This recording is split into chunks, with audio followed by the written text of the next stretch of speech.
তো ভিউয়ার্স কয়েকদিন থেকে একটি ঘুঘু আমার বাড়ির পাশে যখন আমি কবুতরকে খাবার দিতাম এসে খেয়ে যেত। তো যাই হোক গেল কয়েকদিন থেকে দেখছি একটা ঘুঘু এসে পড়ে থাকে, সহজে ওঠে না, কিন্তু আজকে দেখি একদম ঘরের সামনে চলে আসছে এবং আসার পরে আর উঠতে পারছে না। তো পরে আমি একটু খাবার নিয়ে ওকে দিলাম, 2-4টা খাবার খেলো, কিন্তু তারপরেও আসলে উঠতে পারতেছিল না। আমি এর পাশ দিয়ে অনেক হাঁটাচলা করলাম, কিন্তু তারপরেও দেখি উঠতে পারে না। মেবি ঘুঘুটা অসুস্থ কোনোভাবে। তো যাই হোক, খাবার দেওয়ার পরেও যখন উঠতেছিল না, তখন মূলত এই ঘুঘুটুইয়ের পাশে দিয়ে যাওয়ার পরেও আবার দেখি একই অবস্থা। তো মাকে বললাম একটু খাবার পানি দিতে।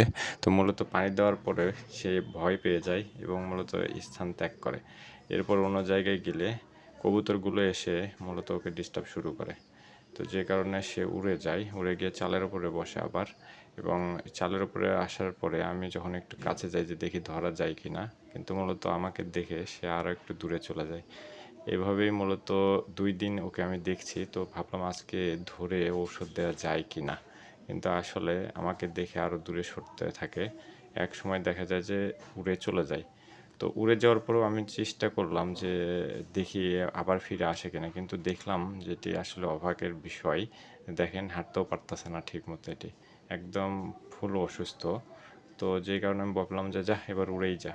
উড়ে যাওয়ার পরপরই দেখি ওর সাথে যে ঘুঘুটি ছিল সেটি মূলত ওর কাছে চলে আসছে। ওই ঘুঘুটি মূলত সুস্থ ছিল, যে কারণে ওর পাশে ছিল। এই যে দেখেন আসা মাত্রই ও চলে আসছে।